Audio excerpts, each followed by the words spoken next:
खबर पटना से मिल रही। नितिन नवीन के नेतृत्व में बीजेपी की बड़ी बैठक हुई। प्रदेश कार्यालय के अटल सभागार में यह बैठक हो रही है। वंदे मातरम के साथ बैठक शुरू हुई। बैठक में सभी विधायक, सांसद और प्रदेश पदाधिकारी शामिल हुए। बीजेपी को और मजबूत और युवा चेहरों को संगठन में नेतृत्व देने पर यह चर्चा हुई। पटना से यह बड़ी खबर है। नितिन नवीन के नेतृत्व में बीजेपी की यह बड़ी बैठक, प्रदेश कार्यालय के अटल सभागार में यह बैठक हो रही। वंदे मातरम के साथ बैठक शुरू हुई। बैठक में सभी विधायक, सांसद और प्रदेश पदाधिकारी शामिल हुए। बीजेपी को और मजबूत और युवा चेहरों को संगठन में नेतृत्व देने पर यह चर्चा हुई। पूरे देश की तरफ से केंद्रीय नेतृत्व को बधाई देते हैं कि बेहतरीन अध्यक्ष उन्होंने बनाया है।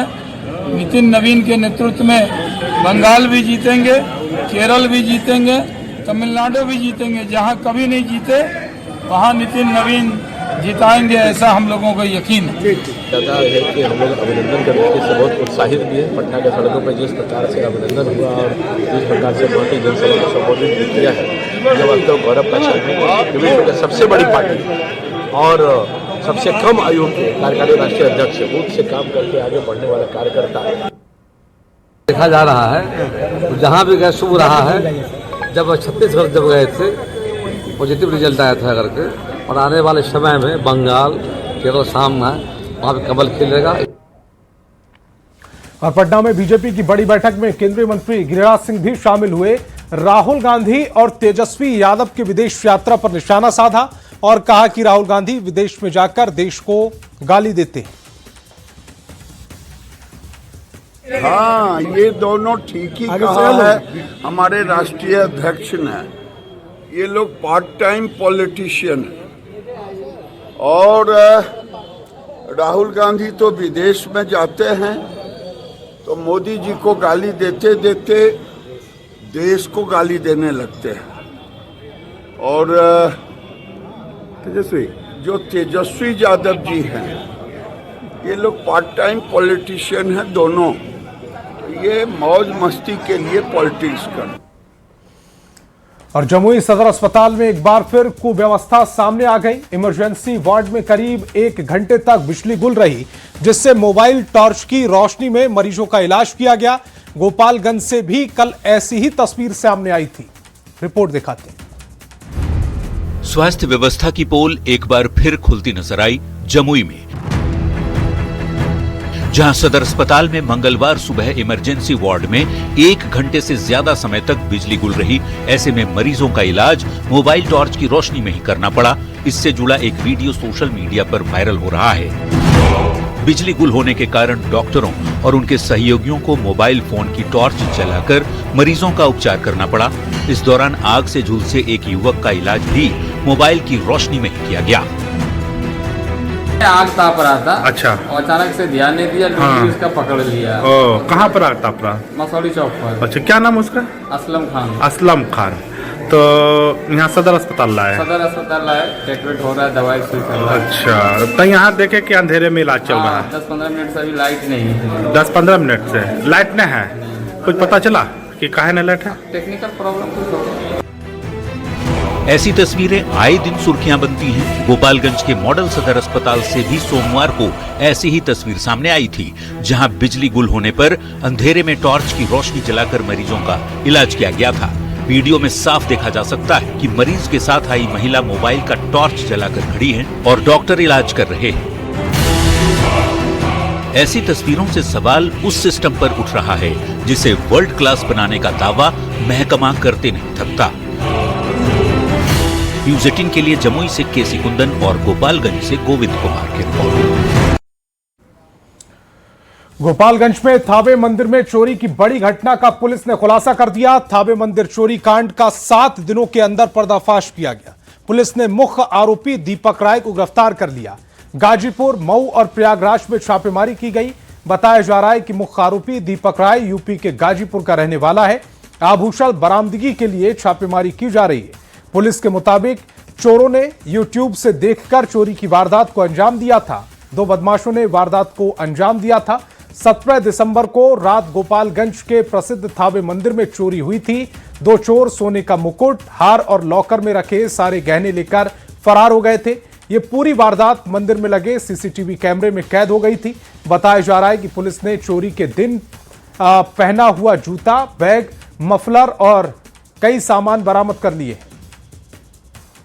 बिहार के प्रमुख सिद्धपीठ और गोपालगंज के थावे दुर्गा मंदिर में हुए चोरी कांड में गोपालगंज पुलिस को बड़ी सफलता मिली है। गोपालगंज पुलिस की एसआईटी ने चोरी कांड में मुख्य आरोपी दीपक राय को गिरफ्तार कर लिया है। हमारे साथ पूरी बातचीत के लिए इस वक्त गोपालगंज के एसपी अवधेश दीक्षित है। सीधे तौर पर हम एसपी से ही जानते हैं। सर, चोरी कांड में पुलिस को बड़ी सफलता मिली है, क्या कुछ मिला है? जी, 17 और 18 को जो थावे भवानी मंदिर में चोरी की घटना हुई थी, उसमें हम लोगों के द्वारा, हम लोग की एसआईटी के द्वारा एक व्यक्ति की गिरफ्तारी की गई है। ये मास्टरमाइंड है, इसका नाम दीपक राय है। ये रहने वाला गाजीपुर का है, थाना इसका जमुनिया पड़ता है। इसका पूर्व का आपराधिक इतिहास रहा है और ये पहले भी महू जिले के कोतवाली थाने में इसी तरह से मंदिर, शीतला माता के मंदिर में घुसकर भीषण चोरी किया था, जिसमें जेल गया था और 13 नवंबर 2025 को जेल से छूटा था। जेल से छूटने के बाद में फिर दोबारा से इसके द्वारा कई सारे मंदिर की रेकी की गई। उनमें से एक पुणे का बड़ा एक मंदिर था और एक थावे भवानी का मंदिर था। इसके द्वारा गूगल सर्च हमको डिटेल मिला है, जिसमें हमने देखा है कि इसके द्वारा पूरा किस तरह से मंदिर का स्ट्रक्चर है, किस तरह से अंदर घुसना है, अंदर मंदिर में किस तरह के आभूषण हैं, कहाँ आभूषण रखे जाते हैं, उन सब के बारे में इसने डिटेल में रिसर्च किया गया है। इसके द्वारा 10 और 11 की रात में थावे भवानी मंदिर का रेकी किया गया कि किस तरह से घटना कारित करनी है और कौन कौन से वीक पॉइंट्स हैं। रेकी करने के बाद में 17 की शाम को इसके द्वारा गाजीपुर से चलकर रात में 11:15 बजे के आसपास मंदिर में अपने एक साथी के साथ घुसकर चोरी की वारदात को अंजाम दिया। पूर्व के जितने भी इसके पुराने जो जेल में साथी रहे हैं, उन पे भी हम लोग काम कर रहे हैं और हम लोगों की कोशिश रहेगी, क्योंकि अनुमंडल पुलिस पदाधिकारी सदर अभी यूपी में ही कैंप कर रहे हैं, तो हम लोग जल्दी से जल्दी इसके आभूषणों की मंदिर में चोरी कांड को लेकर जो मुख्य आरोपी था दीपक राय, उसकी गिरफ्तारी कर ली गई है। बाकी के उसके जो साथी हैं, उसकी गिरफ्तारी के लिए बिहार पुलिस इस वक्त यूपी और बिहार के अलग अलग कई ठिकानों पर छापेमारी कर रही है। हालांकि आभूषण अभी बरामद नहीं हो सके हैं और आभूषण की रिकवरी के लिए पुलिस टीम की इस वक्त छापेमारी चल रही है। बता दें कि 17 दिसंबर की रात में थावे मंदिर में चोरी की वारदात हुई थी और ये पूरी वारदात सीसीटीवी में कैद हो गई थी। गोपालगंज पुलिस ने इसको लेकर 1 लाख रुपए का इनाम देने की भी घोषणा की थी और 7 दिनों के अंदर पुलिस ने बड़ी कार्रवाई करते हुए मुख्य आरोपी दीपक राय को गिरफ्तार कर लिया है। गोविंद कुमार, न्यूज़ 18, गोपालगंज। और सीवान के हुसैनगंज थाना क्षेत्र के सलोनेपुर मोड़ पर चोरों ने अंधेरे का फायदा उठाकर 3 मार्केट की 16 दुकानों के शटर तोड़ दिए। हार्डवेयर, किराना समेत कई दुकानों से नकदी और लाखों का सामान चोरी हुआ। घटना से दुकानदार दहशत में हैं और रात्रि गश्ती बढ़ाने की मांग कर रहे हैं। सारा काउंटर खोल खाल के छीछाड़ कर जितना कैश था वो निकाल लिया। कोई चोर पकड़ा गया है या नहीं? पकड़ा गया था, लेकिन लोगों ने छोड़ दिया उसको। पुलिस आई है क्या? नहीं, पुलिस नहीं आई। अभी तक कोई सहयोग नहीं मिला ना। पहले भी चोरी घटना होती थी और बढ़ गया है, क्या प्रशासन से कोई आग्रह करेंगे? प्रशासन से ये आग्रह करेंगे कि कार्रवाई हो इन लोगों के ऊपर।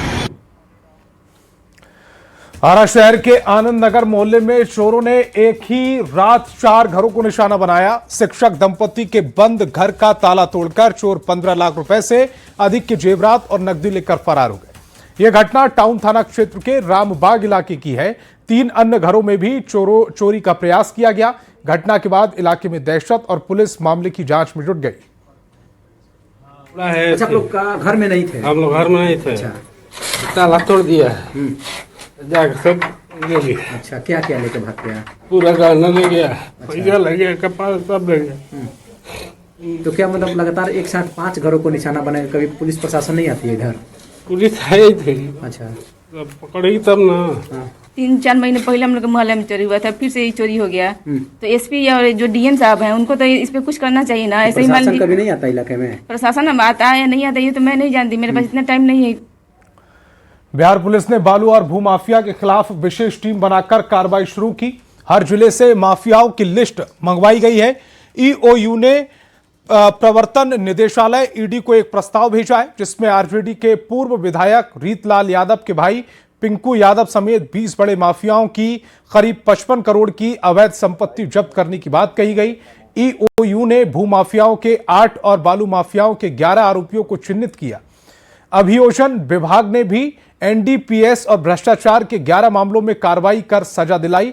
वहीं आर्थिक अपराध इकाई और साइबर सेल ने 1000 अपराधियों को गिरफ्तार किया है। डिजिटल अरेस्ट मामले में भी कार्रवाई की गई है। 616 संदिग्ध बैंक अकाउंट्स चिन्हित किए गए। वो पहले भी कार्रवाई करते थे और भू माफिया को चिन्हित करते हैं तो प्रभावी कार्रवाई करने के लिए। तो प्रथम चरण में आर्थिक अपराध इकाई में एक विशेष पहचान का गठन किया गया है, विशेषकर भू माफिया और बालू माफिया के लिए। प्रथम चरण में हमने सभी जिला से सूचना मांगी है कि उनके यहाँ के कौन से ऐसे व्यक्ति हैं जो कि ऐसे कामों में शामिल रहते हैं और जिनका आपराधिक इतिहास है। उनका हम लोग संपत्ति को, उनके द्वारा जो संपत्ति अर्जित की गई है, अपराध जनित संपत्ति अर्जित की गई है, उसको चिन्हित करने के लिए एक विशेष डेस्क बनाया है।